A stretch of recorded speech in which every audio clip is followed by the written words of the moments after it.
Ben Mercer had exactly $20 left when the old woman walked into his diner. Not $20 in the register. Not $20 in his checking account. $20 total.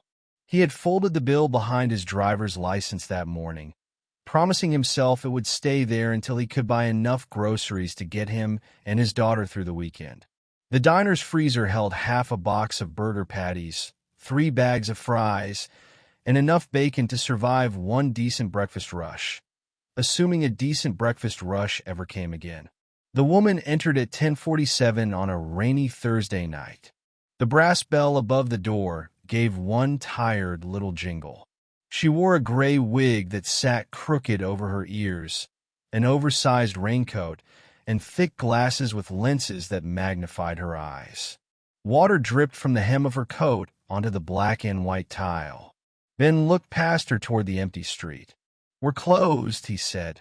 The neon open sign had been turned off 20 minutes earlier, but he had forgotten to lock the door.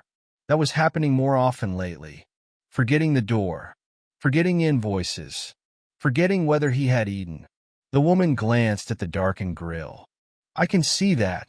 Her voice was soft, but not weak. There was an accent under it. Italian, maybe, though years in America had flattened its edges. Ben wiped his hands on his apron. "Bus stations 3 blocks east. Shelters over on Jefferson." "I'm not looking for a shelter." "Okay. I'm looking for a ride." Ben almost laughed, but something in her expression stopped him. "To where?" "Anywhere the number 12 bus goes." The 12 stopped running an hour ago. She closed her eyes for half a second. It was the smallest reaction, but Ben recognized it. It was the look of someone whose last plan had just fallen apart. He had worn that look plenty lately. The woman took an old-fashioned coin purse from her coat. She opened it and turned it over. 3 pennies fell onto the counter. "That's a rough night," Ben said. "I have had better." He studied her more closely. The raincoat was cheap, but the shoes beneath it were not. They were scuffed and muddy, yet the leather was hand-stitched. Her hands were pale and lined with age, but her nails had been professionally shaped. She had removed the polish, though faint red remained around the cuticles. She wasn't homeless. She was hiding. Ben should have locked the door, called the police, and gone home to his daughter. Instead, he walked behind the counter and switched the grill back on. "You eat eggs?" "I did not ask for food." "Good, because I don't remember asking what you asked for." The woman stared at him. Ben cracked 2 eggs onto the hot surface. "You always this rude to customers?" she asked. "Only the ones with 3 cents. For the first time, something almost like amusement crossed her face. Ben added toast, bacon, and the last scoop of breakfast potatoes. He placed the plate in front of her and poured coffee into a chipped white mug. The woman looked down at the food. "I cannot pay you." "Yeah, I gathered that from the 3-cent parade. I don't accept charity." "Then call it inventory reduction." She picked up the fork but did not eat. "What is your name?" "Ben." "Just Ben." "Tonight, yeah." She considered that. "Tonight I'm Rose." "Just Rose." "Tonight, yes." That should have been the moment Ben realized he was inviting trouble into his life. Instead, he leaned against the counter and watched her take the first bite. She ate carefully at first, then faster. Not sloppily, not desperately, but with the discipline of someone who had been hungry all day and refused to show it. Ben's phone buzzed. A message from his 16-year-old daughter, Evie. "You said 10. He typed back, "Leaving soon." 3 dots appeared immediately. "You also said the electric bill was paid." Ben stared at the message.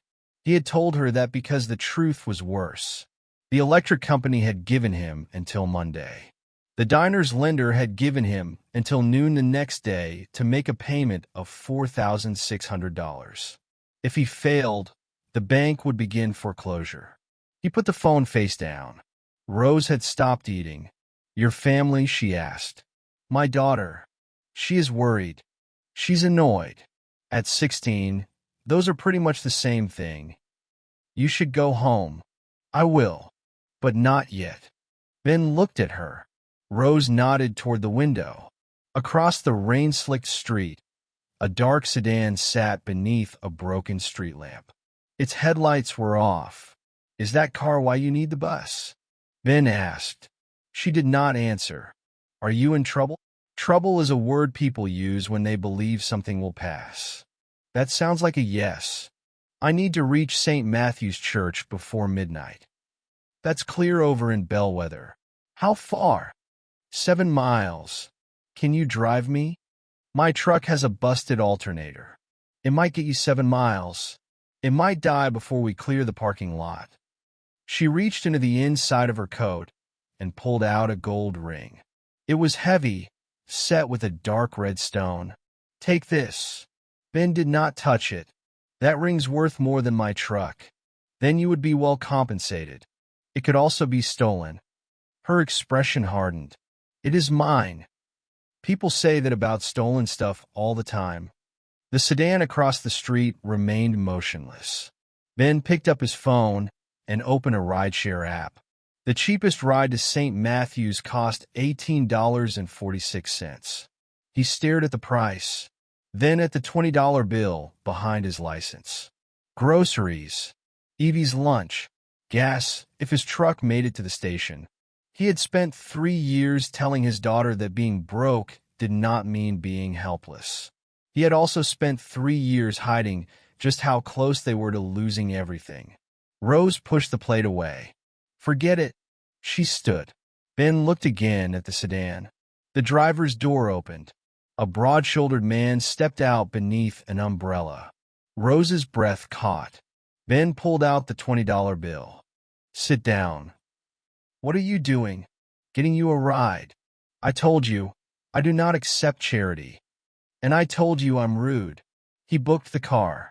The 20 disappeared from his account balance before he could change his mind. Rose stared at him, as though he had done something far more complicated than press a button. You don't know me, she said. Nope. I could be a liar. Probably are. I could bring danger to your door. Lady, my lender's coming at noon. Danger already knows the address. The man across the street began walking toward the diner. Ben stepped around the counter and locked the front door. Kitchen exit, he said. Through the swinging doors, then left. Rose did not move. Why are you doing this? Ben looked at the raincoat, the crooked wig, and the fear she was trying to keep out of her voice. Because whoever that guy is, you don't want to leave with him. The rideshare car turned onto the street. Ben switched off the dining room lights. Go. Rose reached the kitchen doorway, then turned back. Your father's name was Arthur Mercer. Ben went still. How do you know my father? But Rose had already disappeared through the kitchen. The man reached the front door and pulled on the handle. Ben watched the rideshare car leave through the alley. Then the stranger knocked twice on the glass. Not hard, not impatiently, like a man who expected doors to open. Ben did not open it. The stranger smiled, touched 2 fingers to the brim of his hat, and walked back across the street. By the time Ben reached home, Evie had fallen asleep at the kitchen table beside an unopened envelope from the electric company. He covered her with his jacket, sat across from her, and remained there until sunrise. At 7:03 the next morning, 6 black SUVs rolled into the diner's parking lot. They arrived bumper to bumper, glossy beneath the gray morning sky. One blocked the front entrance. Another stopped beside the kitchen door. The remaining 4 formed a half-circle facing the building. 20 men stepped out. Some wore suits. Others wore dark jackets over open-collared shirts. None of them looked rushed. The bell over the diner door rang so violently when the first man entered that Ben thought the spring might snap. The man from the previous night removed his gloves. Behind him came a younger man in a charcoal suit, his black hair combed neatly away from a narrow, handsome face. He appeared to be in his early 40s. He had the calm eyes of someone who had never needed to raise his voice twice. Benjamin Mercer, he asked. Ben stood behind the counter holding a coffee pot. Depends who's asking. The man smiled. Victor Bellandi. The name landed hard. Everyone in western Pennsylvania knew the Bellandis, though nobody claimed to know them personally. For 50 years, Bellandi companies had owned concrete plants, trucking firms, nightclubs, waste companies, and half the warehouses along the river. The newspapers called them an influential business family. Older people used a shorter word, Mafia. Victor placed a black leather folder on the counter. I believe my aunt visited you last night. Lots of people come through. Not anymore, from the look of the place. Ben's fingers tightened around the coffee pot. The diner had been his father's before it was his. The chrome edges were dull. 2 booths had torn vinyl patched with black tape. A brown water stain spread across one ceiling tile. But it was still standing. For a man who came to ask a question, Ben said, "You brought a lot of backup." Victor looked around at the empty tables. "My family believes in showing up for one another. You could have carpooled." One of the men near the door smirked before quickly lowering his eyes. Victor did not. "My aunt is 71 years old. She is confused and medically vulnerable. She seemed pretty sharp to me. She has episodes. Do the episodes involve disguises?" Victor's pleasant expression faded by half an inch. "What did she give you?" "Nothing." "What did she say?" "She said her name was Rose." "Her name is Rosa Bellandi." Ben poured coffee into a mug because his hands needed something to do. Victor opened the leather folder. Inside was a purchase agreement. The offer at the top read $650,000. Ben blinked once. Victor noticed. "My development company has been trying to acquire this property for 18 months. Your development company offered $250. That was before I understood its sentimental value." "You mean before your aunt came here?" Victor slid a pen across the counter. "Signed this morning. The money can be transferred today. Your loans disappear. Your daughter gets a future someplace cleaner than this neighborhood. And we forget that Rosa stopped here." Ben looked at the number again. $650,000. Enough to pay the diner's mortgage. Enough to settle the unpaid taxes. Enough for Evie's college. Enough to sleep through the night for the first time since his wife died. The back door opened. Evie stepped into the kitchen, wearing jeans, a green hooded sweatshirt, and an expression that could sour milk. "Dad, why are there SUVs all over?" She stopped when she saw the men. Ben moved between her and Victor. "You were supposed to be at school. You were supposed to pay the electricity." Victor studied her with polite interest. "This must be Evelyn." "Don't use her name," Ben said. Victor lifted both hands. No disrespect intended. Evie's gaze fell to the purchase agreement. "What is that?" "Nothing." She snatched it before Ben could stop her. Her eyes widened at the offer. $650,000? "Evie, you said they were offering 200. This is a private conversation. You told me we weren't selling because the offer wouldn't cover the debt." Victor leaned lightly against the counter. "Children have an inconvenient relationship with the truth." "She's not part of this," Ben said. "She's if she inherits your problems." Evie looked from Victor to her father. "Who are these people?" "Customers who are leaving." Victor buttoned his jacket. "We will speak again before noon." "My answer's no. You haven't asked what happens at noon." "I already know. My lender calls." Victor smiled. "Your lender is in the second SUV." Ben looked through the window. A balding man sat in the passenger seat, avoiding his eyes. Victor picked up the pen and placed it in Ben's apron pocket. "Your father understood when a fight was over." "Don't talk about my father. Arthur and my family had business together for a long time." Ben felt the room tilt slightly. "What business?" Victor glanced toward the bell above the door. "Ask Rosa." Then he and his men left.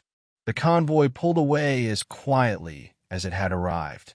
Evie stood beside the counter, still holding the purchase agreement. $650,000, she said. We're not taking it. Why? Because men don't bring 20 friends when they're making a fair offer. We're losing the diner anyway. Ben began gathering coffee mugs that did not need gathering. You don't know that. The power gets shut off Monday. He stopped. Evie's face was pale, but her voice remained steady. I opened the envelope. You shouldn't go through my mail.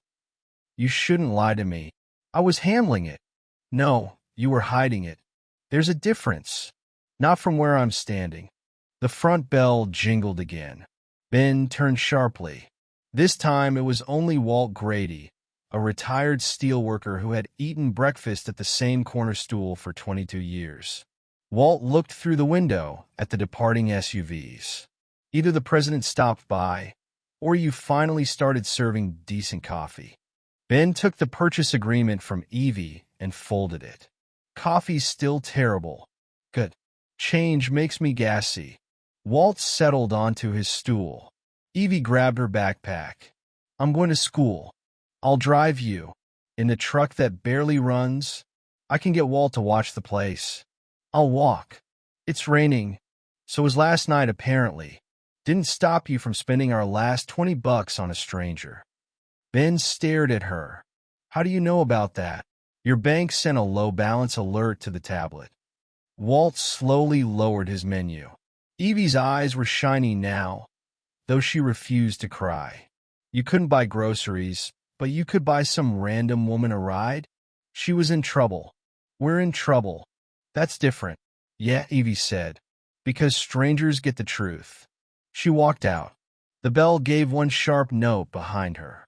Walt waited until she crossed the street. Kid's got an arm. Don't start. I wasn't going to say anything. You're physically incapable of not saying anything. That's true. Ben rested his palms on the counter. Did you know my father had business with the Bellandis? Walt's weathered face changed. It was enough of an answer. Son of a gun, Ben muttered. You knew. I knew rumors. You ate breakfast with him every day. Your father didn't confess his sins between the hash browns and the weather report. What kind of business? Walt looked toward the kitchen, then lowered his voice. Back in 1991, half this block was about to be condemned. The mill had shut down. Banks wouldn't lend anybody a dime. Then Arthur remodeled the diner, paid his taxes, and bought the empty lot next door.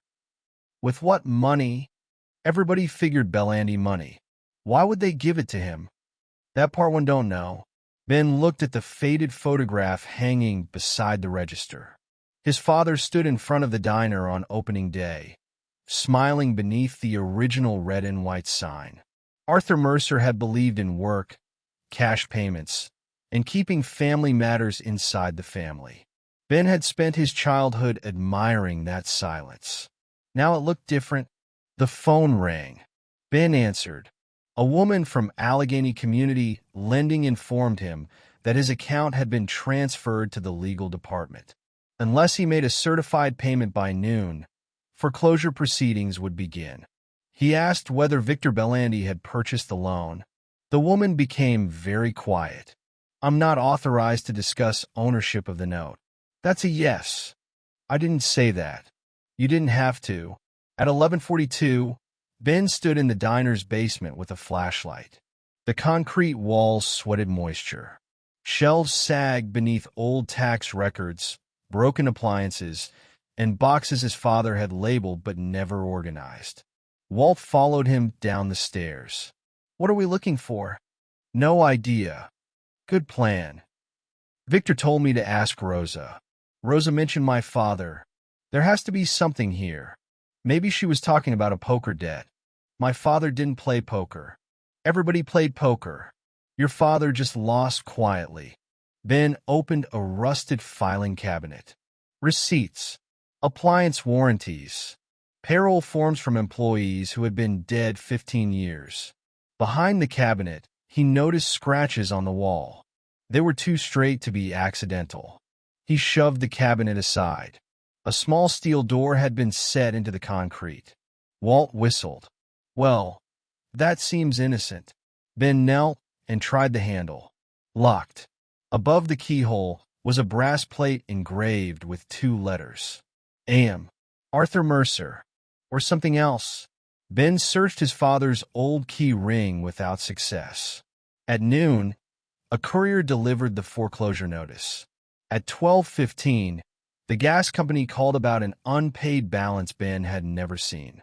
At 12:40, a health inspector arrived for an unscheduled visit. By 2 o'clock, the diner had received citations for a cracked floor tile, an improperly labeled container of sugar, and a refrigerator temperature reading 2 degrees above regulation. "This is baloney," Ben said. The inspector avoided his eyes. "I don't make the rules." "No, you just show up with them whenever Victor Bellandi snaps his fingers." The man closed his clipboard. "You have 72 hours to correct the violations." "With what money?" "I'm sorry. Are you?" The inspector hesitated. "No," he said quietly. "But I'm scared enough to pretend I'm not." That was the first honest thing anybody had said all day. Ben let him leave. By 3, rain hammered the front windows. The lunch crowd had never appeared. People had seen the SUVs and decided they were not hungry enough to get involved. Ben stood at the grill scraping away grease that was already gone. The kitchen phone rang. Mercer's. Silence. Then Rosa said, "Did Victor come?" Ben gripped the receiver.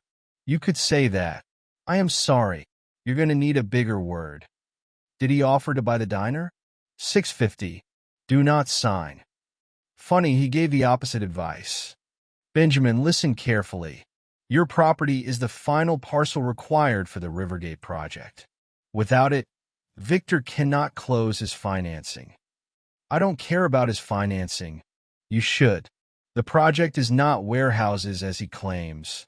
It is a private gambling club, a cash operation, and a distribution center hidden behind legitimate construction." Ben stared through the serving window at Walt. "You expect me to believe that?" "No. I expect you to notice that your lender, inspector, and utility company suddenly found reasons to pressure you on the same morning." "Why did you come here?" "Your father kept something for me." "What?" "A metal box." Ben glanced toward the basement door. "What's inside?" "The reason Victor is willing to pay $650,000 for a diner worth less than half that." "What reason?" Rosa did not answer. Rosa, whatever your name is, you showed up in disguise, let me spend my last $20, then send a parade of mobsters to my front door.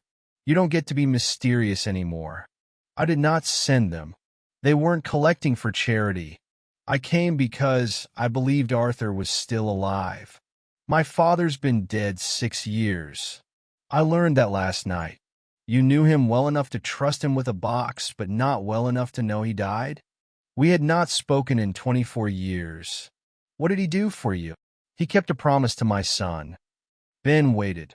Rosa's voice tightened. "That is all I can say on the telephone." "Then come here and say it in person." "I cannot." "You can, or I sign Victor's paper." It was a bluff. "Probably." Rosa seemed to know it. "You are proud," she said. "That's what people call you when they need something and don't want to pay. Your father was proud too. And look how that worked out." A pause followed. "I will come at 8 tonight," she said. "Lock the front door. Tell no one." The line went dead. Ben told Walt. He did not tell Evie. That decision lasted 4 hours. At 7:55, Evie walked through the kitchen door carrying a grocery bag. "I thought you were at Jenna's house," Ben said. She had food. She set the bag on the counter. Bread, peanut butter, canned soup, and a box of off-brand cereal. "Her mom gave us these." Ben hated the heat that climbed into his face. "We don't need handouts." Evie laughed once, without humor. "You gave away our last $20, but we're too proud to accept a loaf of bread? That was different. You keep saying that like it means something." The front bell jingled. Rosa entered wearing a dark wool coat, no wig, and no glasses. Her silver hair had been pulled into a neat knot. Without the disguise, she looked taller. Not physically, perhaps, but in the way she occupied the room. She carried herself like someone who had spent decades being obeyed. Evie looked at her father. Is that the woman? You shouldn't be here. Glad we agree. Rosa removed her gloves. You must be Evelyn. Evie's face sharpened. People in your family really need to stop knowing my name. Rosa looked at Ben. She is your daughter. She's also going home. No, I'm not. This is adult business. I'm the one who gets to move when we lose the diner. We're not losing it. Then tell me what's happening. Rosa watched them with an unreadable expression. Ben felt an old instinct rise inside him, the one inherited from his father. Keep the ugly things hidden. Protect the child. Handle it alone. Then he remembered Evie standing by the counter that morning, saying strangers got the truth. He exhaled. Lock the door, he told her. Evie did. Rosa glanced at the bag of groceries. You used your last money to send me away. Let's not make it sound noble. I was mostly trying to get you out before the big guy crossed the street. His name is Dominic Caruso. He has worked for my family for 32 years. Good for Dominic. He could have harmed you. He could have tried. Rosa gave him a look that suggested he had confirmed her opinion about his pride. Ben led her downstairs. When she saw the steel door, her shoulders lowered with relief. It is still here. I don't have the key. You do. No. I checked every key my father owned. Not a key made of metal. Rosa turned to the old framed menu hanging beside the basement stairs. It listed coffee for 45 cents and meatloaf for $3. She lifted it from the wall. Taped to the back was a faded paper coaster bearing the diner's original logo. On the reverse, Arthur had written 4 numbers. 1-9-6-8. The year your grandparents purchased the building, Rosa said. Ben stared at her. How did you know where that was? Because your father believed thieves search drawers, not memories. The 4 numbers opened a mechanical combination lock concealed behind the handle. Inside the wall sat a steel box about the size of a bread loaf. Rosa reached for it. Ben put his hand on top. Not until you tell us what's inside. That belongs to me. It's been inside my building for 24 years. Right now, that makes it shared custody. Evie leaned against the stair rail. I vote we open it. Rosa studied father and daughter. Then she sat on the bottom step. My husband, Rosa Bellandi, built his businesses through intimidation, theft, and violence. People like to polish those facts after a man dies. They call him complicated, traditional, a product of his time. She removed her gloves again, though they were already off, folding and unfolding them in her lap. He was also my husband. I loved parts of him. I feared other parts. Both things were true. Ben remained beside the box. I kept the financial books, every legitimate company, every false invoice, every loan that was not a loan. I told myself numbers were cleaner than guns. Evie's voice was cool. But the numbers paid for the guns. Rosa looked at her. Yes. The direct answer appeared to surprise Evie. Rosa continued. Our oldest son, Daniel, wanted no part of the family. He studied engineering. He married a schoolteacher. Carlo allowed it until Daniel discovered money being moved through a construction pension fund. What happened? Ben asked. Daniel copied records. He planned to go to the authorities. Victor's father learned of it. Ben felt something cold enter his stomach. Was Daniel killed? No. Arthur helped him leave. My father? Your father drove produce deliveries before he owned this diner. He knew the freight routes and men who could be trusted. Daniel came here one night, frightened and bleeding. Arthur hid him in the walk-in freezer compartment of a delivery truck and drove him across the state line. Why would Dad risk that? Because Daniel had once pulled him from a burning truck at the mill. Rosa placed her palm on the box. Arthur believed debts should be repaid. Where did Daniel go? Arizona. He lived under another name for 19 years. Lived. He died 5 years ago from pancreatic cancer. Rosa's voice remained controlled, but she pressed her thumb against the edge of her glove until the skin whitened. He left a son, Nicholas. Nico. Evie straightened. Nico Bell. Rosa looked at her sharply. You know him? He's in my chemistry class.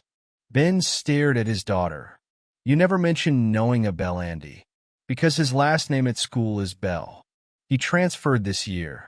He barely talks to anybody. Rosa closed her eyes. He was supposed to be in Ohio. Guess he isn't, Evie said. Rosa stood. Victor found him. What's that got to do with the box? Ben asked. It contains copies of the records Daniel took, along with ownership documents for Bellandi Holdings. Carlo placed 30% of the company into a trust for Daniel. Victor has spent years claiming Daniel died without an heir. But Nico is the heir, Evie said. Yes. Ben looked toward the box. So those papers could block Rivergate. They could give Nico enough voting power to remove Victor from control of several companies. But only if Nico claims them willingly. Then bring him here. He refuses to speak with me. Why? Because I stayed. The basement seemed to shrink around those 3 words. Rosa did not excuse herself. She did not say she had been trapped or powerless. She simply said, Daniel begged me to leave with him. I told him I could protect him better from inside the family. He believed me until he died. Evie folded her arms. And now you need his son to trust you. Yes. Good luck. Evie, Ben warned. She helped run a criminal organization, Dad.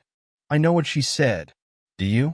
Because you have this thing where you hear a sad story and start giving away whatever we have left. Rosa watched Ben absorb the blow. I deserve her anger, she said.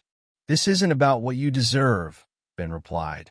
It's about what Victor does when he realizes the box is here. He already suspects. So we open it, take the papers to a lawyer, and call the police. Rosa shook her head.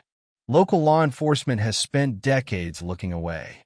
A lawyer cannot transfer the shares without Nico. And Victor will claim the documents are fraudulent unless I testify to their creation. Then testify. That would expose every transaction I recorded. I would spend the rest of my life in prison. Evie's eyebrows rose. So, your plan was what, exactly? Get the papers, hand them to Nico, and hope nobody asks where they came from. My plan was to give him a choice his father never received, without giving up anything yourself. Rosa's expression hardened. You are young enough to believe courage appears all at once. And you're old enough to know when you're making excuses. Evie, Ben said. No, she shows up, puts us in danger, and acts like she's doing her grandson a favor. What happens to us after she leaves? Rosa looked at Ben. That is why you should take Victor's offer. Ben blinked. You told me not to sign. Before I understood your circumstances. You understood enough to eat my bacon. You have a daughter. Protect her. By handing Victor the one thing he needs. By accepting that this fight began long before you. Ben stared at the steel box. His father had entered that same fight without telling anyone. He had saved a frightened young man and then buried the consequences inside a wall for his son to inherit. Get out, Ben said. Rosa did not move. Take the box, he added. Whatever's in it is your mess. Dad, Evie said. No. She's right about one thing. This started before us. Rosa searched his face. You are angry with your father. I'm angry with everybody who thinks leaving secrets for the next person counts as protecting them. Rosa lifted the box. At the top of the stairs, she paused. You gave me your last $20 because you believed I was powerless. No, I gave it to you because somebody was following you. There is a difference? A big one. What is it? Ben looked at Evie. Powerless people don't choose where the trouble lands. Rosa absorbed that without answering. Then she left through the kitchen door. Evie waited until the engine of Rosa's car faded. You shouldn't have let her take it. It belongs to her. It also might be the only leverage we have. I'm not using evidence of murder and theft to negotiate a mortgage. I didn't say negotiate. What are you saying? I don't know yet. At least I admit it. Ben picked up the grocery bag. You're going to Jenna's. I'm staying with you. That wasn't a request. Why? So you can lie more efficiently? Because the Bellandis might come back. Then why are you staying? This is my diner. And I'm your daughter. That's exactly why you're leaving. Evie's mouth tightened. You think being a good dad means standing in front of every problem alone. Sometimes it does. No. Sometimes it means your kid has to hear about the problem from the electric company. She walked upstairs, grabbed her backpack, and left through the front door. The bell rang. Ben remained in the basement doorway, holding a loaf of bread someone else had bought for him. At 9 the next morning, he received a call from the school. Evie was absent. Ben drove to Jenna's house in the truck, which stalled twice. Jenna's mother said Evie had never arrived. He called Evie's phone, straight to voicemail. He called again, then again. At the diner, Walt was waiting beside an unfamiliar young man. The boy was tall and thin, with dark hair that needed cutting. A purple bruise spread along his jaw. He wore a denim jacket despite the cold. Ben recognized him from a photo on the school website. Nico Bell. Where's my daughter? Ben demanded. Nico looked toward Walt. I told you he'd start with that. Walt shrugged. Can't blame him. Nico faced Ben. She's safe. Wrong answer. She's at the public library with my guidance counselor. Why? Because she found me sleeping behind the football bleachers this morning. Ben took a step closer. You took her out of school? She took me out of the rain. Your family's got a habit. Cute. Where is she now? I said the library. Ben grabbed his keys.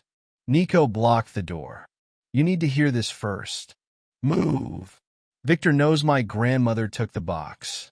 Ben stopped.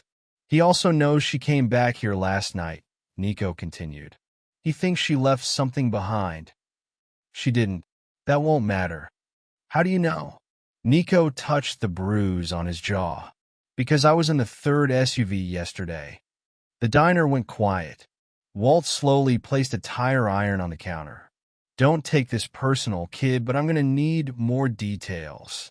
Nico pulled back his jacket. A black pistol was tucked into his waistband. Ben moved before he had time to think. He grabbed Nico's wrist, slammed it against the doorframe, and twisted until the pistol dropped. Walt kicked it beneath the counter. Nico did not fight back.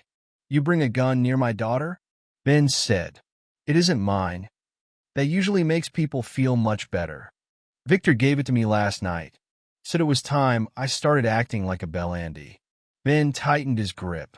What did you do with my daughter? Nothing. Then start explaining. Nico looked him in the eye. I ran. Ben released him slowly. Nico rubbed his wrist. He found me in Ohio 2 months ago. Told me my father abandoned the family, and my grandmother helped him steal from them. Victor said I was owed a place. And you believed him? At first. Why?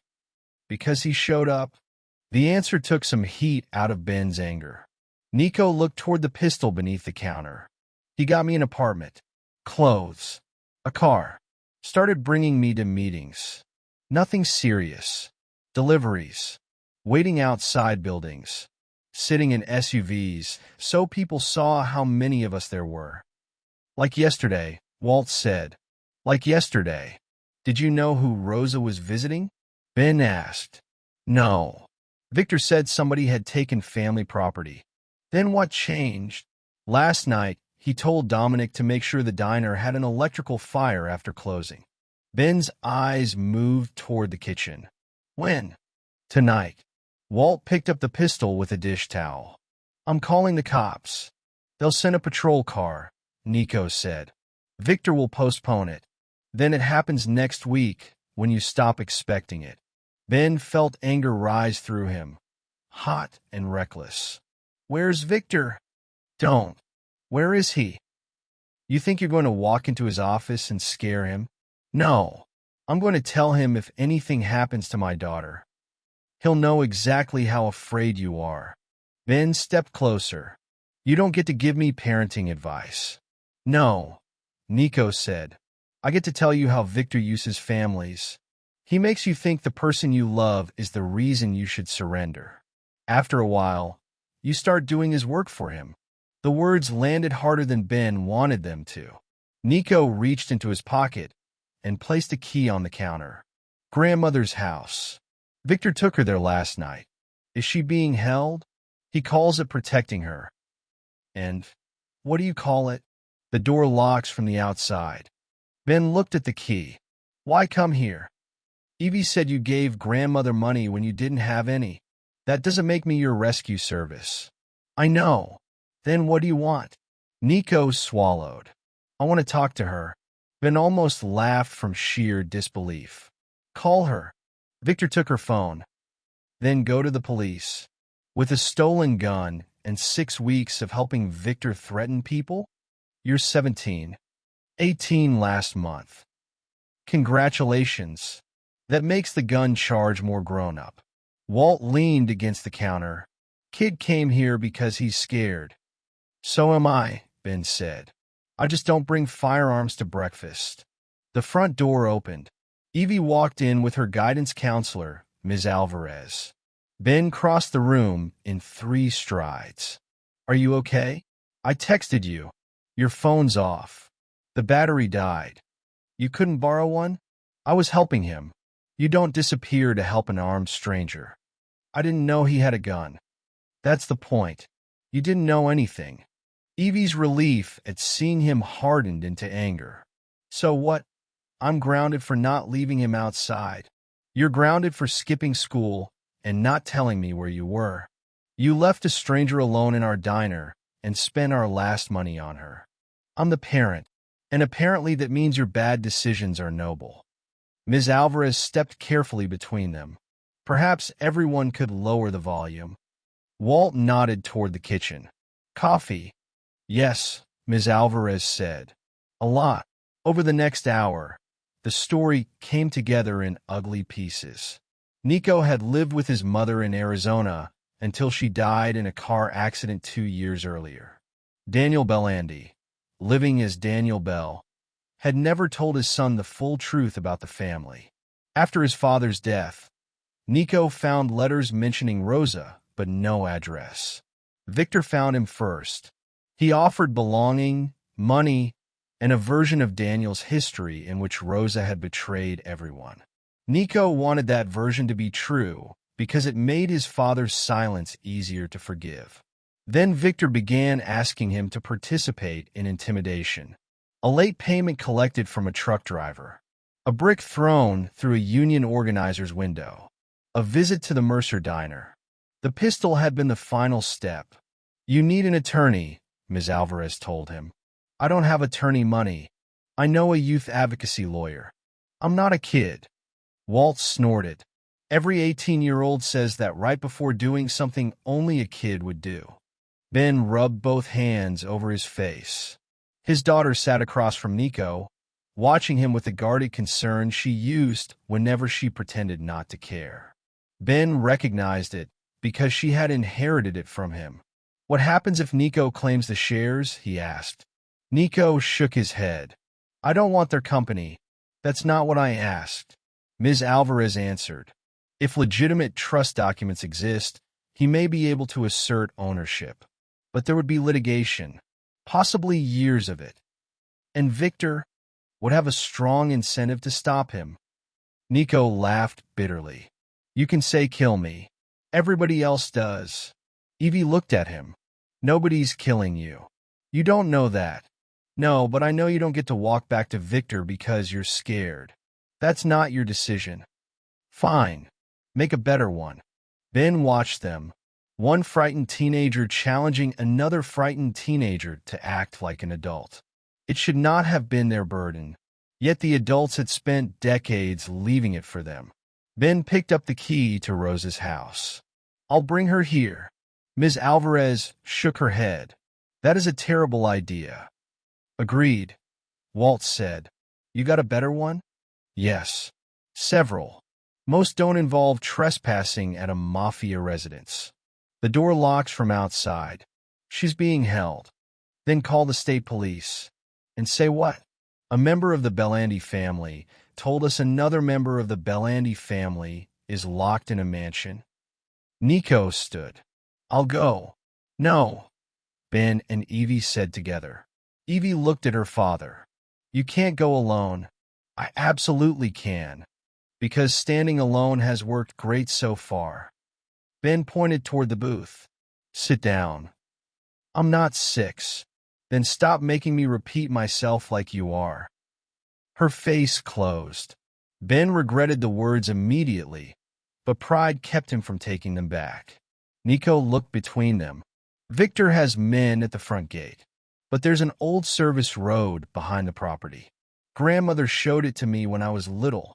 You said you never met her. I didn't remember meeting her. Victor showed me a photograph last night. I was 4. Another layer of deception. Another adult deciding a child was safer without the truth. Ben looked at Evie. I'm going with Nico. You stay here with Ms. Alvarez and Walt. No. Evie, you want me to trust you?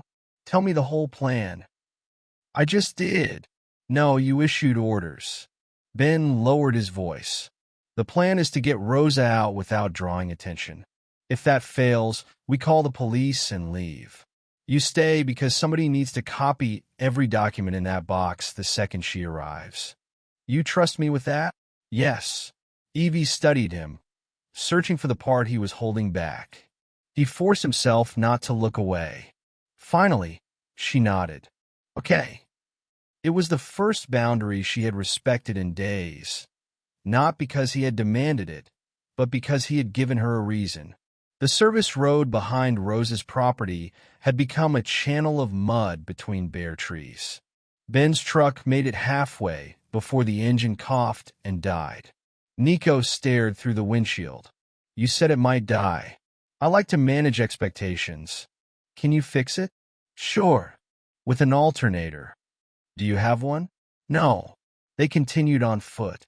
The Bellandi residence stood on a wooded hill behind a stone wall. It was not a mansion in the movie sense. No marble fountain. No gold gates. It looked like an old country club that had grown additions whenever somebody needed more rooms. Nico led Ben to a utility entrance hidden by overgrown hedges. The key opened it. Inside, they passed shelves of wine, canned tomatoes, and cleaning supplies. Voices came from the floor above. Nico froze. Dominic Caruso entered the basement carrying a laundry basket. The broad-shouldered man from outside the diner looked at Nico, then at Ben. Nobody moved. Dominic set the basket down. You picked a lousy day to do something brave. Nico's face went pale. Where is she? Upstairs. Move. Dominic looked almost sad. You gonna shoot me with the gun you left at the diner? Nico's eyes narrowed. How do you know? Because Victor put a tracker inside the grip. Ben's stomach dropped. The gun is at my diner. I know.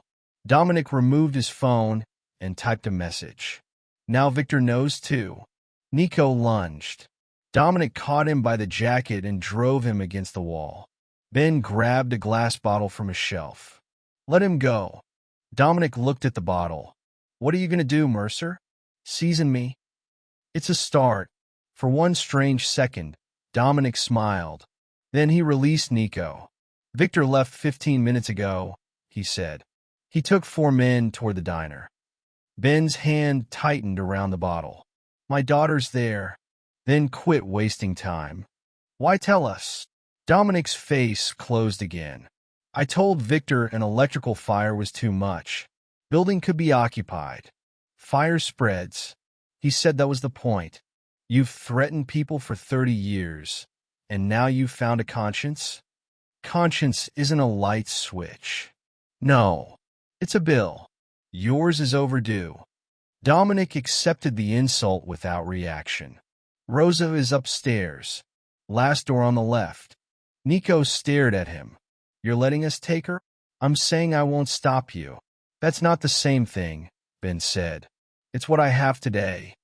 Ben thought of all the half-courage that had built the Bellandi family. Accountants who only handled numbers. Drivers who only waited outside. Men who disagreed but followed orders. Then make it count, Ben said. Call whoever you can still influence. Tell them Victor's done. Dominic's mouth tightened. That could get me killed. Yeah.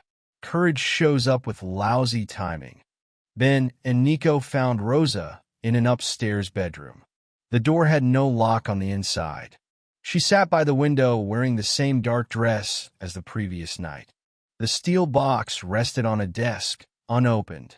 When she saw Nico, she stood too quickly and gripped the chair for balance. He remained near the door. Neither spoke. Ben wanted to hurry them, but some moments could not be dragged forward without breaking them. Rosa said, "You have your father's eyes." Nico looked away. "That's what everybody says when they don't know me." "You are right. Did you know where we were?" "Not after your mother moved. You could have looked." "I did. Not hard enough." Rosa's face trembled once. "No, not hard enough." Nico pointed to the box. "Is that why you came back?" "For the shares." "I came because Victor found you. He said you wanted control of the company." "I have had control. It cost me nearly everyone I loved." "Then why didn't you walk away?" "Because I was afraid of being nobody." The honesty made Nico look at her. Rosa continued, "Your grandfather made me important. People stood when I entered rooms. They returned my calls. They feared disappointing me.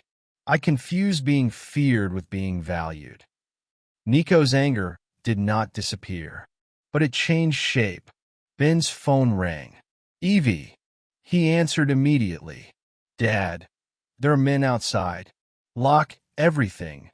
"We did. Get away from the windows. They're pouring something near the kitchen door." Ben's blood went cold. "Call 911. Ms. Alvarez already did." A crash sounded through the phone. Evie gasped. "Evie, I'm here. Listen to me. Go into the walk-in cooler. There's a metal release inside. Take everybody." "No. Now." "The documents are still on the counter." "Forget the documents. But you matter more than the diner." The words came out before Ben could weigh them. They were simple. They were also the truth he had spent 3 years avoiding. "Go," he said. A second crash. Then the line went dead. Ben ran. Rosa and Nico followed him down the service stairs. Dominic waited in the basement holding car keys. "My SUV is outside." Ben took them. "You drive," Dominic said. "Nobody at the gate will stop my car." "Aren't you coming?" Dominic looked toward the stairs. "I'm going to have a conversation with the men still willing to listen." Ben did not know whether that was courage or another delay. There was no time to decide. The SUV tore down the service road, spraying mud behind it. Nico called 911 again. Rosa called names from memory. Men who had worked for her husband. Men Victor believed were loyal. Some hung up. Some cursed. 2 agreed to meet them. Ben called Evie 17 times. No answer. Smoke was already rising above the diner when they reached Mercer Street. A delivery van had been driven through the kitchen entrance. Flames crawled along the rear wall where gasoline had been poured. 2 of Victor's men stood near an SUV. Sirens sounded in the distance. Ben drove Dominic's vehicle straight across the curb and struck the parked SUV hard enough to spin it sideways. Airbags exploded. Rosa shouted. Ben shoved his door open and ran. One of Victor's men stepped into his path. "This isn't your business," the man said. "My kid's inside." Ben hit him. It was not a skilled punch. It caught more cheek than jaw and sent pain through Ben's wrist. The man recovered quickly and drove a fist into Ben's ribs. Nico tackled him from the side. The second man grabbed Nico by the collar. Rosa stepped from the SUV. "Let him go." Her voice carried across the parking lot. The man turned. For all her age, all her mistakes, and all the power she claimed to regret, Rosa Bellandi still knew how to command a room, even when the room was a burning parking lot. I said let him go. The man released Nico. Ben ran around the side of the building. The kitchen door was blocked by the van. He picked up a tire iron and smashed the narrow window beside it. Heat rolled through the opening. Evie. No answer. He climbed across the hood, kicked away broken glass, and pulled himself through. Smoke filled the kitchen.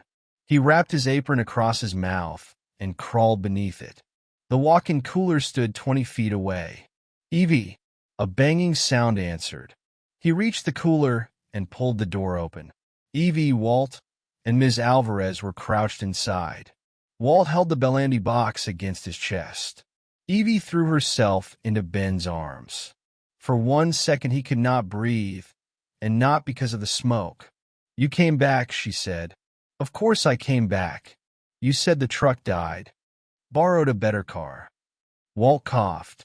Heartwarming as hell. Building still on fire. They crawled out through the broken window as firefighters arrived. Paramedics treated Ben for bruised ribs and smoke inhalation. Evie had a cut across her palm. Walt's eyebrows were singed. Ms. Alvarez had lost one shoe. The dining room survived. The kitchen did not. Water, soot, and broken glass covered everything Ben's father had built. The brass bell above the front door hung crooked, its spring warped by heat. Victor arrived 10 minutes after the police. He stepped from a sedan wearing no tie, his expression appropriately concerned. What happened? He asked an officer. Ben pushed past a paramedic. You happened? Victor looked at the blood on Ben's lip. Are you accusing me of something? Nico stood beside Rosa. Victor saw them and went still. Rosa walked across the wet parking lot. You sent men to burn an occupied building. I sent no one. Your father lied better. Several police officers watched them now. Victor lowered his voice. Come home. I am home. This parking lot? Anywhere I stop obeying you. Victor's face hardened. You are ill. No. I am guilty. There is a difference. He glanced at the steel box in Walt's arms. Those papers belong to the family. Rosa turned to Nico. Everything inside belongs to you, if you want it. Nico looked at the burned diner. What happens if I take it? You become a target, Victor said. Rosa did not deny it. You may spend years in court, she said. People will investigate your father, your grandfather, and me. You may receive money or nothing. You may inherit companies you choose to dissolve. What do you want me to do? I want you to choose without being lied to. Nico looked at Victor. Did you order the fire? Victor laughed quietly. You think your grandmother suddenly became honest because she put on a cheap wig? That wasn't my question. You're a Bellandi. One day you'll understand decisions have costs. Nico glanced at Evie's bandaged hand. I'm starting to. He turned to the nearest state trooper. I need to report a gun Victor gave me and 3 jobs I did for him. Victor's calm cracked. Think carefully. I am. You will implicate yourself. I know. You'll destroy your future. Nico shook his head. No. I'm trying to get one. The state troopers separated him from the group. Victor looked at Rosa with naked hatred. You did this. No, Rosa said. We did. For years. Every time we called obedience loyalty. Every time we let a younger man carry our guilt. Victor stepped closer. Ben moved between them. Victor looked almost amused. You lost your diner for a woman you met one night. Ben glanced through the broken window. I lost the kitchen. You think insurance will pay after your financial records are examined? I think you talk too much when you're scared. Victor's eyes narrowed. This block will belong to me by Monday. Then you'd better enjoy Sunday. The fire became the top local story that evening. By midnight, however, Victor's attorney had issued a statement denying any Bellandi involvement. The two men at the scene claimed the fire had started accidentally after the delivery van lost control. The gasoline smell was blamed on a ruptured fuel line. Without witnesses willing to testify, the case remained uncertain. Nico gave a statement concerning the gun, but the weapon had disappeared from beneath the diner counter during the fire. Walt insisted he had left it there. Police found no tracker. Dominic Caruso could not be reached. The steel box survived. Inside were stock certificates, trust documents, copies of financial ledgers, and a sealed letter from Arthur Mercer. Ben did not open the letter for 2 days. He spent Saturday morning sweeping wet insulation from the dining room, while volunteers carried damaged furniture onto the sidewalk. The volunteers came slowly at first. Walt, Ms. Alvarez, Jenna's mother. Then the health inspector arrived in old jeans, carrying a toolbox. "I'm off duty," he said. "Convenient. I deserved that." He replaced the cracked floor tile he had cited the day before. At 10, 3 retired steelworkers showed up. At 11, members of St. Matthew's Church brought sandwiches. By noon, 20 people were pulling burned drywall from the kitchen. Nobody talked about the Bellandis too loudly. They simply worked. Evie stood on a ladder cleaning soot from the menu board. Ben watched her reach too far to one side, both feet on the ladder. "I know. You're leaning. I am aware of how gravity works. Gravity doesn't care how sarcastic you are." She climbed down. They had spoken only about practical things since the fire. Gloves, trash bags, which equipment could be saved. The truth between them waited like another damaged room. Evie wiped her face with her sleeve, leaving a streak of soot across her cheek. "You really would have let it burn?" "What?" "The diner. To get us out?" "Yes." She studied him. "Before yesterday, I wasn't sure." Ben set down the broom. "I'm sorry." "For what part?" The question was not cruel. That made it harder. For telling you everything was fine when it wasn't. For deciding you couldn't handle the truth. For acting like keeping this place open mattered more than being your dad. Evie looked toward the ruined kitchen. "Mom thought that too." Ben went still. "What do you mean?" Evie climbed down from the ladder and removed her work gloves. "Before she got sick, I heard you fighting in the office. She said the diner was eating every dollar and every hour we had. That was between us. I was 13, not deaf." Ben remembered the argument. Laura had wanted to sell the unused lot beside the diner to pay off medical bills. Ben had refused because his father had told him never to divide the property. He had believed he was preserving the family's future. Laura had accused him of being more loyal to a dead man's rules than to his living family. A month later, her cancer spread. They never resolved the argument. She also knew about the Bellandis, Evie said. Ben stared at her. "No, I found something in her desk after the funeral.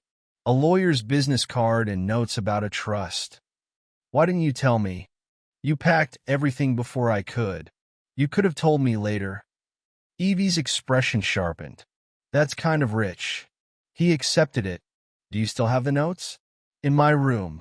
They found the envelope beneath a loose floorboard in Evie's closet. Laura's handwriting filled 6 pages. She had discovered that the diner's adjoining lot had not been purchased outright by Arthur Mercer. A Bellandi holding company had provided the money through a private loan. Arthur later repaid the principal, but the release document had never been properly filed. Legally, the Bellandi company might still claim an interest in the property. Laura had been working with an attorney to clear the title when she became ill. On the final page, she had written, "Ben will think I'm trying to sell his father's legacy. I'm trying to make sure it belongs to him." Ben sat on the edge of Evie's bed. For years, he had remembered Laura as the person willing to let the diner go. The notes told a different story. She had been trying to protect it from a danger he refused to see. Evie sat beside him. "Are you mad I kept it?" "Yes." "Fair. I'm more mad at myself." "That's new." He gave her a tired look.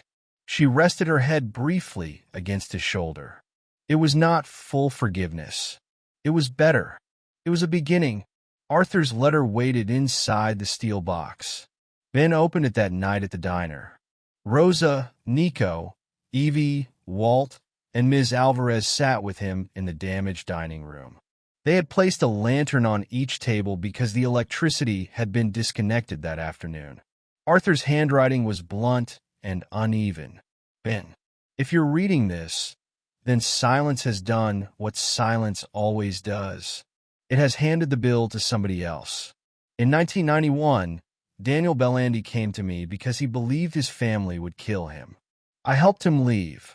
Rosa gave me money to protect this diner and the block around it, because Victor's father intended to buy everything after the mill closed. I told myself I took dirty money for a clean purpose. That was pride.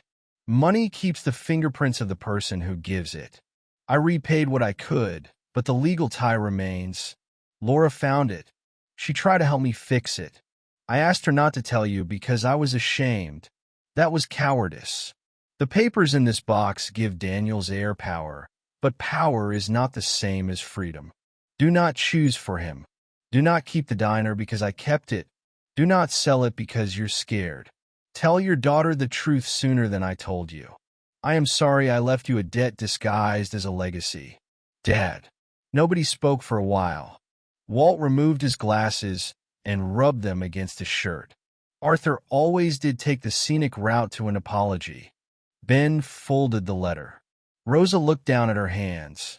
I gave him the money. You gave him a trap, Ben said. I believed I was protecting the neighborhood from my husband's brother. By tying the property to your company, it allowed me to block the purchase. Until Victor took control. Yes. Evie leaned forward. So, how does he buy the diner Monday? Ms. Alvarez had invited the youth advocacy lawyer, Naomi Price, who sat beside Nico with 3 legal pads. The foreclosure sale cannot happen Monday, Naomi explained. But Bellandi Development can purchase the loan and seek emergency possession if it proves the property is unsafe and abandoned. It's not abandoned, Ben said. The kitchen is destroyed. Utilities are disconnected. The city could condemn it. The health inspector said the dining room is sound. Off the record, his department receives reports from an engineering consultant hired by Bellandi Development. Walt muttered something unprintable. Naomi continued. Victor's larger financing agreement expires Monday at 5. If he cannot demonstrate control of all parcels, his investors can withdraw. So, we just hold out until 5? Evie asked. If the diner remains legally occupied and Ben does not sign a transfer, yes. Ben looked around at the soot-darkened walls. Occupied means open.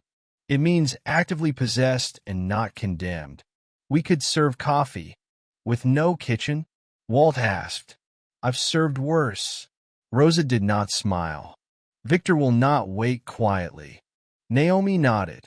He may use legal pressure, code enforcement, creditors, or intimidation. We need witnesses, documentation, and enough public attention that action against the diner becomes difficult to hide. Evie sat straighter. My journalism teacher knows a reporter at Channel 6. Ben immediately shook his head.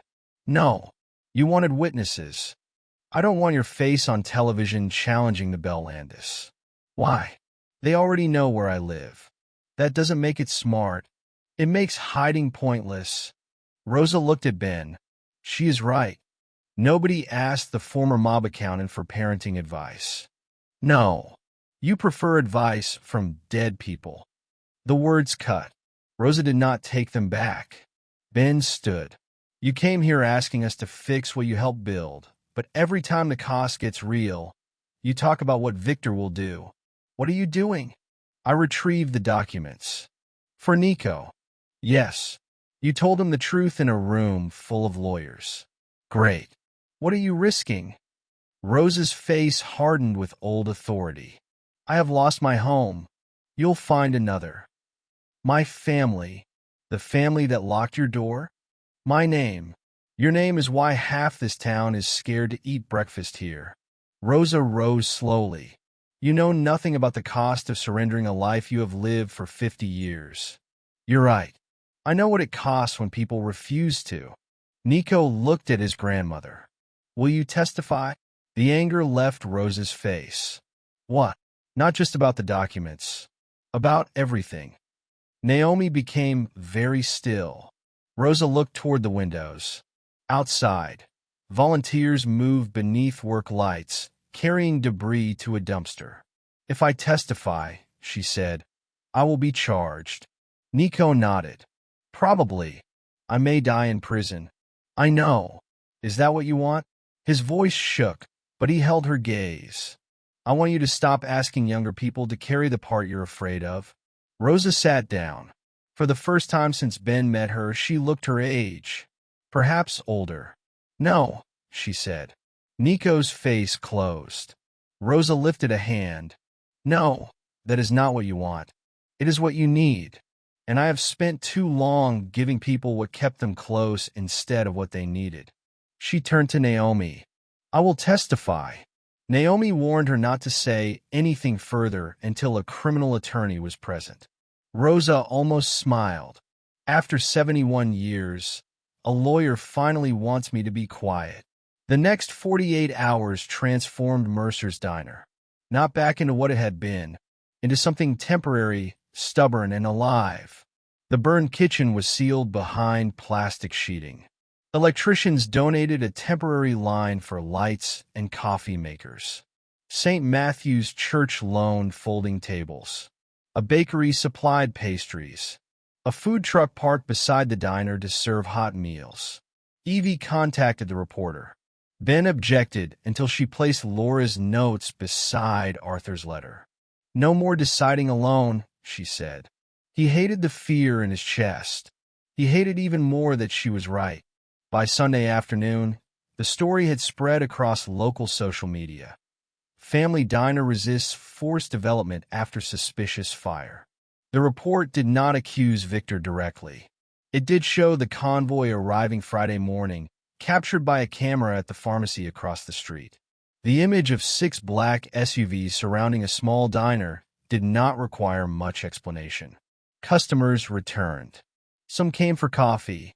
Some came because they hated bullies. Others came because they had lived in the neighborhood long enough to remember when Bellandi trucks parked outside businesses that later changed ownership. Ben kept the brass bell above the door, though its damaged spring produced a rough metallic rattle. Every time it sounded, another person entered. At noon, the dining room was full. At 1, people stood outside beneath umbrellas. At 2, the fire marshal arrived with the city engineer. Behind them came Victor Bellandi. He wore a navy overcoat and carried a leather folder. The television reporter moved toward him. Victor smiled for the camera. We support small businesses. Unfortunately, this building suffered serious damage, and public safety must come first. Ben stepped outside. Funny, public safety wasn't much of a concern when your men poured gasoline behind it.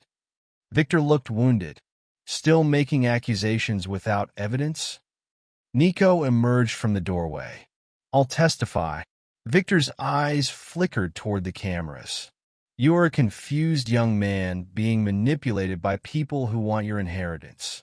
Nico's hands shook at his sides. Evie moved beside him, not touching him, simply standing there. Nico said, You gave me a gun and told me fear was respect. I gave you protection. You gave me a test. Victor leaned closer. And you failed. Nico swallowed. No. I finally understood the answer. The fire marshal entered the diner. For 40 minutes, everyone waited. Ben served coffee he could not legally charge for. Walt complained that free coffee tasted suspiciously like regular coffee. The joke traveled through the room, releasing some of the pressure. At last, the fire marshal returned. The dining room may remain occupied, she announced. The kitchen and rear corridor are restricted. Applause began. Ben raised a hand. No applause. You'll scare the health inspector." Even the inspector laughed. Victor did not. He spoke quietly to the city engineer, who handed him a document. Victor approached Ben. "Your lender filed for emergency receivership. Hearing is tomorrow at 9. Naomi took the document. "They cannot schedule that quickly. They can when the property presents an ongoing financial hazard." Ben looked at the notice. "If the receiver is appointed, you lose control of the building," Naomi said. The receiver could accept Victor's purchase offer before 5. Victor buttoned his coat. "This spectacle ends tomorrow morning." Rosa stepped from inside the diner. "No," she said. "It begins tomorrow morning." Victor looked at her. A different kind of fear passed between them, not fear of violence, but of history finally speaking. Rosa had spent the day with 2 attorneys and federal investigators. Her cooperation agreement was not complete. Nothing had been promised. She might receive leniency, or she might not. She had signed anyway. Victor lowered his voice. "You think prison will cleanse you? No. You think these people will forgive you? They should not. Then why?" Rosa looked at Nico. "Because consequences are not useless merely because they arrive late." Victor's face twisted. He walked away before the cameras could catch it. That night, somebody smashed the windows of Ben's house. Nobody was injured. A brick landed on Evie's bed, wrapped in a sheet of paper. "Take the offer." Ben stood among the broken glass while a police officer wrote notes. Every protective instinct in him screamed to pack the truck, take Evie to another state, and sign anything Victor placed in front of him. He found her in the kitchen sweeping glass into a dustpan. "You're going to Jenna's," he said. "No, this isn't a discussion." She leaned the broom against the wall. "You promised." "I promised no more secrets. I didn't promise to let you sleep beside a target." "Then come with me. I have the hearing. Naomi can handle it. I have to be there." Evie's eyes filled. "There it is again. This is different." "No, it isn't. It's the diner first. It's our home. So am I." Ben stopped. She wiped her face angrily. "I don't want you to surrender. I don't want Victor to win. But I'm tired of every brave thing you do requiring me to wonder whether you'll come back." He looked at the brick on the floor. Arthur had driven Daniel across the state without telling his family. Laura had investigated the property without telling Ben. Ben had fought to keep the diner without telling Evie they were broke. All of them had called secrecy protection. All of them had left someone else alone with the fear. Ben sat at the table. "Come here." Evie remained standing. "I'm scared," he said. She looked at him. "I'm scared I'll lose the diner. I'm scared I'll lose the house. I'm scared your mom was right about me, and I wasted the last years we had fighting for a building." His voice broke on the final word. "I'm scared that if I leave tomorrow, Victor owns everything my father built. And I'm scared that if I stay, I'm choosing it over you again." Evie sat across from him. "What do you want?" "I want an answer where nobody loses." "That's not an answer." "I know." They sat in the cold kitchen while rain moved through the broken window. Finally, Evie said, "We both go to Jenna's tonight. Tomorrow we go to court together.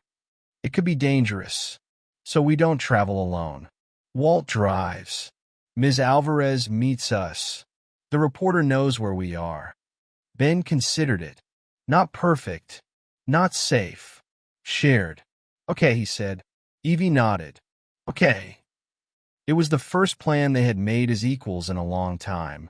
The receivership hearing took place Monday morning in a county courtroom that smelled of floor polish and wet coats. Victor sat behind 3 attorneys. Ben sat with Naomi, Evie, and a lawyer representing the newly formed Mercer Street Community Land Trust. The trust had been created the previous evening by neighborhood residents, church leaders, and local business owners.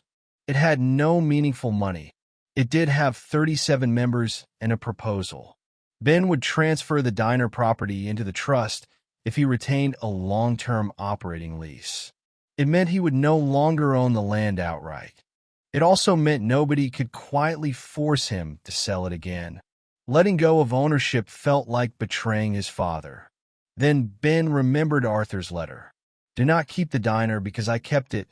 The lender's attorney argued that Ben was insolvent, the building damaged, and the Bellandi offered the only realistic way to satisfy creditors.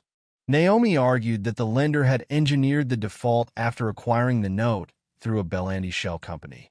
The judge listened without expression. At 10:16, Victor's attorney introduced the old property agreement signed by Arthur Mercer and Rosa Bellandi. The document gave Bellandi Holdings an option to purchase the adjoining lot if the diner defaulted on any related debt. Ben's stomach dropped. Naomi whispered, "They had this ready." Victor glanced at the clock. His financing deadline was less than 7 hours away. The judge asked whether the option remained valid. Victor's attorney said yes.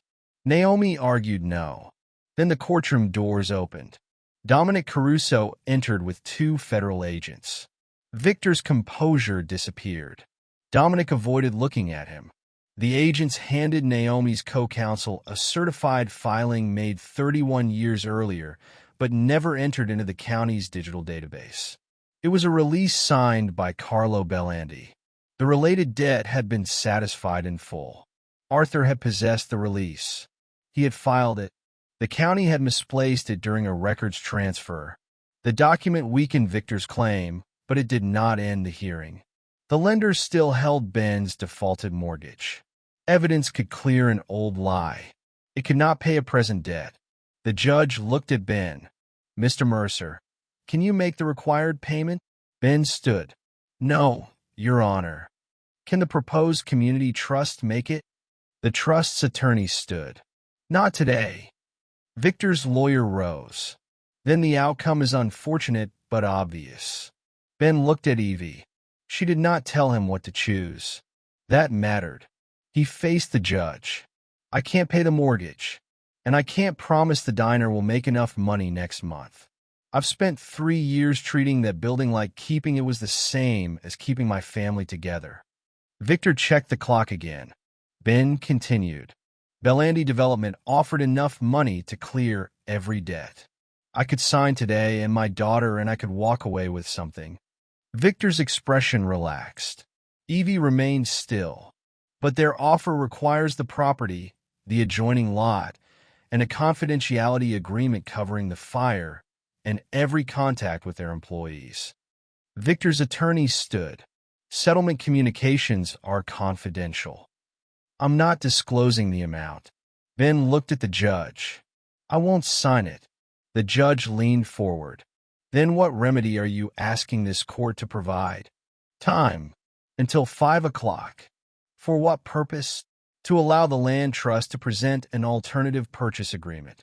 Victor's lawyer laughed. "They have no financing." "Not yet," Ben said.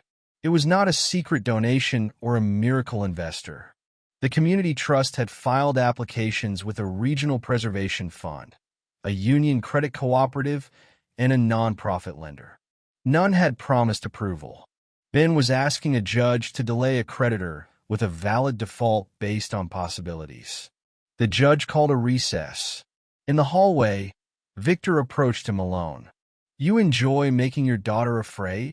Ben's hands curled. Victor continued. "Sign, and this ends. No more broken windows. No more fires. No more wondering who is parked outside her school.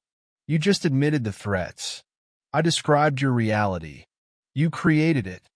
Reality does not care who created it." Ben looked at the courthouse exit. Beyond the glass stood reporters, neighbors, and diner regulars. Victor followed his gaze. "They will go home. They always do. People love a brave little business until bravery costs them money. Maybe. And when the trust fails, you lose the property for less. Your daughter loses college. You lose your house. Maybe. For what? Rosa Bellandi? She helped bury men whose names she no longer remembers. This isn't for Rosa.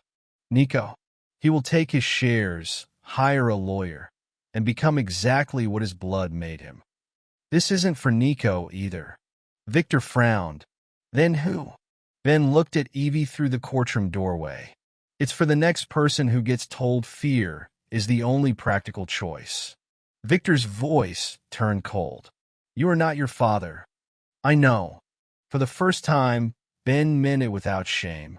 At 11:25, the judge granted a delay until 4:30. The trust needed financing, not $600,000. The property's debt, taxes, and emergency repairs required $286,000.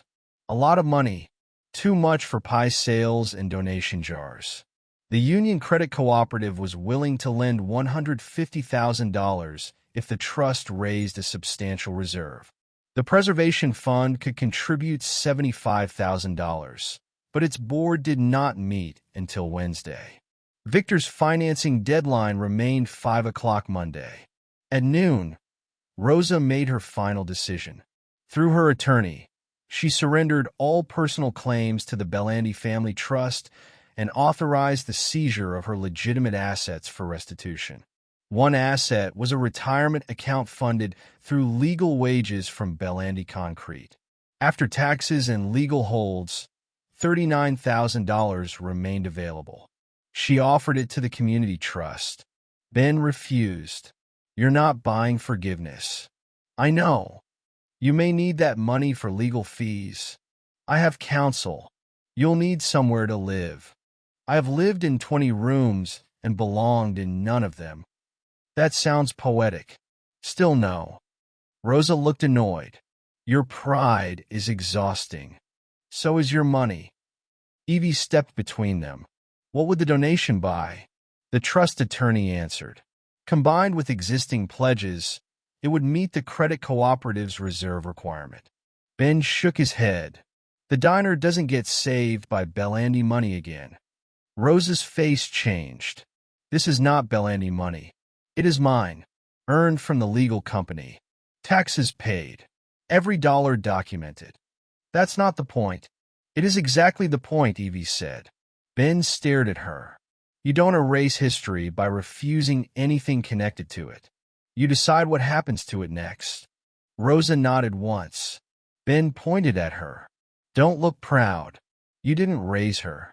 No, Rosa said. Her mother did well. The mention of Laura could have felt manipulative. Instead, it made Ben look again at the choice. His father had taken money secretly, tied to control. Rosa was offering money publicly, without ownership, while surrendering her own assets and accepting prosecution. The same object could carry different meaning when the conditions changed. Ben faced the trust attorney. Put it in writing. No shares. No naming rights. No control. Rosa raised an eyebrow. I had planned to rename it Rosa's Palace. Walt, standing nearby, snorted. Sounds like a place with terrible coffee and illegal bingo. A laugh moved through the hallway. Even Ben smiled. At 1:40, the cooperative approved its loan. At 2:15, the trust remained $18,000 short of closing costs and mandatory insurance reserves. The crowd outside the courthouse had grown. Local businesses pledged $500, $1,000, $2,000. A retired waitress named Marlene brought a coffee can containing $312 she had saved for a cruise. Ben tried to refuse it. She slapped his hand. I worked at that diner 11 years. You think I'm letting a man with hair like a game show host bulldoze it? Victor did have remarkable hair. By 3 o'clock, the shortfall was $9,600. At 3:20, the Regional Food Workers Union offered a recoverable grant in exchange for the trust providing job training placements after reopening. Shortfall, $4,100. At 3:45, the diner's insurer agreed to advance part of the fire claim after Dominic gave a sworn statement about Victor's order. Shortfall, $0. The money did not make Ben rich. It did not clear every personal debt. It did not replace the kitchen. It gave the community trust enough to purchase the mortgage note at its verified balance, and stopped the receivership.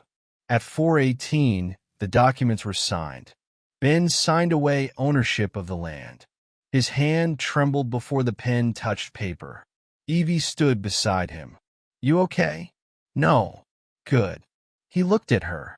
"That's a weird thing to say. You told me courage has lousy timing." "Dominic said that." "No, you did." "Then I'm smarter than I remember." Ben signed.